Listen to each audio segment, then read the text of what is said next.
Hey, Anthony here again. So I figured I would just do a little video of this. I don't know if this will interest anyone or not, but I'm about to do some e-collar conditioning for the first time on two dogs. So I'm going to do one dog at a time. And I thought I'd just go through the process of kind of what I do, see if this is helpful for anyone. If not, that's cool too. The reason I thought of this is I was just about to unbox it, and then I was like, hey, let me film this. So I got a box here, and this is a shipment I got. So got my e-collar here. We're going to do first of all, we're going to do is what I do with every dog. There's two little bags it comes with. One will have, where did I put that? Have a little tool, and then a little tester, and a little tag. Take the little tool out to unscrew the probes. They come with the short probes attached to them right away. I personally don't like the short probes for most dogs. Even when they have really short hair, more often than not I switch them out anyway. The reason for that is because oftentimes owners don't put the e-collar on tight enough, and if the probes are longer, they feel like they're able to have the collar a little bit looser, but it's still working, right? My goal is always to use the softest number possible, so then I just unscrew the probes here, to use the lowest number possible on the dog for to get his attention and to then help guide him or her in that way. I don't want to yank and crank my dog. I don't want to blast them like some people do. I want to be as soft as possible. So then I get the long probes, and I should show you the difference. There's not much of a difference, but it is, I do find it makes some difference. So I'm going to line them up there. There you go. So they're lined up there. It's probably, I don't know, another half a centimeter or so in length. But I find that it makes a difference for the owners, and then in turn for the dog. Because both probes do need to make contact with the skin in order for the stimulation to the muscle to go through and to actually stimulate the muscle, pulsate the muscle with like the EMS machine, right? Same idea. So this allows the owners to feel like it's a little bit looser. There's my tool, and then I just tighten them back on. To feel like it's a little bit looser on the dog, but the dog's still getting the memo as soft as they can, right? So that's just why I do that. And then what I do, actually let me put this away here, put that back in its little pocket.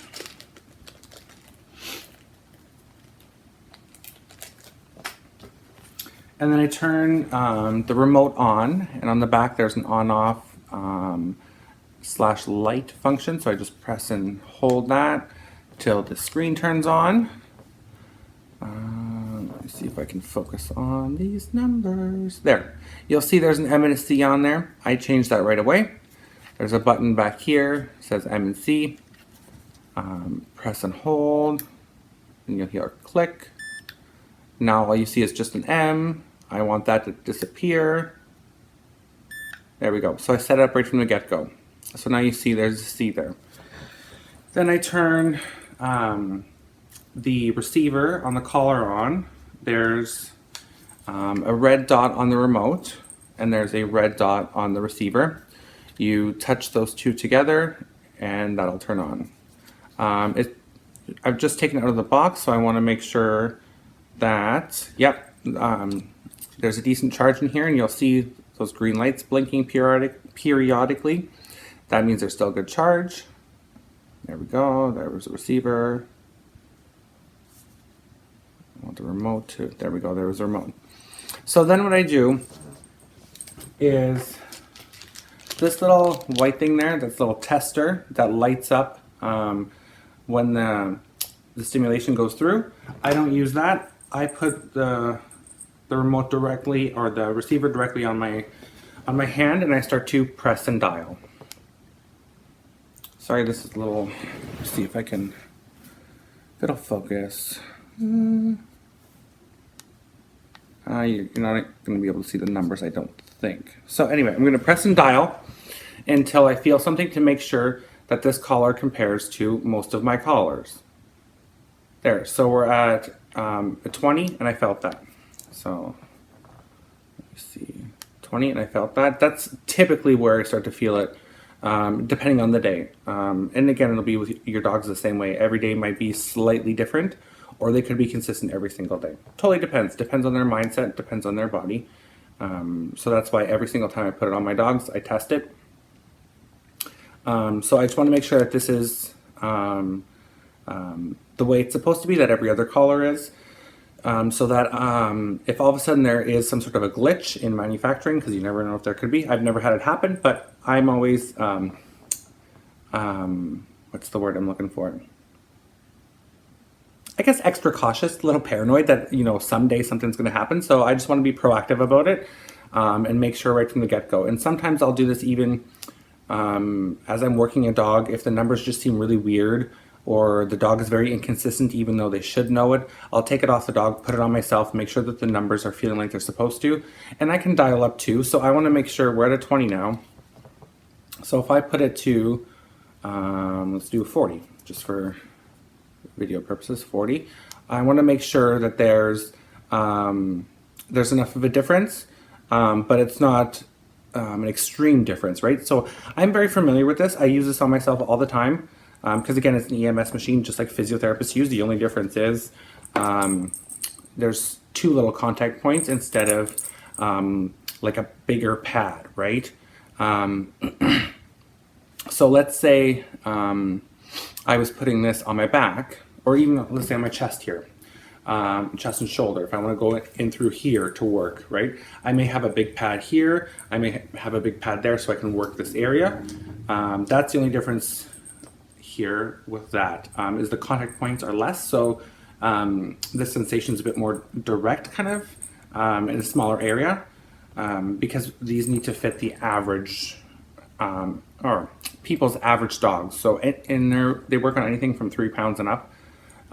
It just depends on the dog's neck size, right? So we need to make sure we're making contact with, say, a 10-pound Yorkie, and we also need to make sure that we're able to use the same unit on, say, a 120-pound King Corso, right?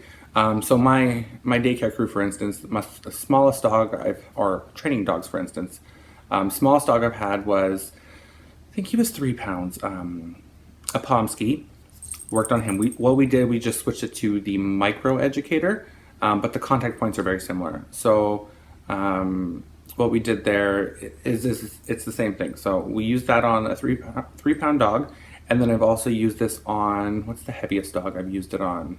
St. Bernard. So he was, I want to say somewhere between 150 and 175 maybe. Roughly the same weight as me. So, and the same unit works on both. I use this same one. I don't even use the Micro on my two dogs who are, I think they're between, one's 10 and one's like 13 maybe pounds. So I use this same one, the same unit on them as I do on the St. Bernard, right? So you need to make sure, or the company needs to make sure that contact points are going to work on a variety of different dogs, right? And I've tested on myself, make sure it works good. I was able to change the functions. I'm able to change, let me see, the dial very easily. Everything seems in good working order. The other thing I'll test too right away. So let me go to a 20. That works. And if I press the boost, that works. I don't typically use the boost. I like to be able to control exactly. I don't need to, because I might not need that to go up by 5. I may need to go up by 2. Or I need to maybe go up by 7, kind of all depends. So lights are working when I stim, everything's pairing, everything's good. So just figured I'd do a little bit of a video on that. Just so that everyone kind of understands maybe what my process is like, and that I do test on every collar on myself before I put it on a dog. What else should I go over? I think that's about it. Box is pretty simple and straightforward. Here it is. The collar was in here, receiver or the remote was in there. These little tools we're in this little compartment. There's a little lanyard that comes with up here and your charger. So yeah, simple, brand new, good box. Very simple. I like it. I like straightforward packaging. I don't need it to be looking all fancy schmancy. I just want it to be simple, utilitarian, get the job done. I don't need all those extra bells and whistles. And this collar does come with a ton of bells and whistles. I hate it. I wish it was simpler. I always simplify it for owners and for dogs too. Don't even worry about the bells and whistles.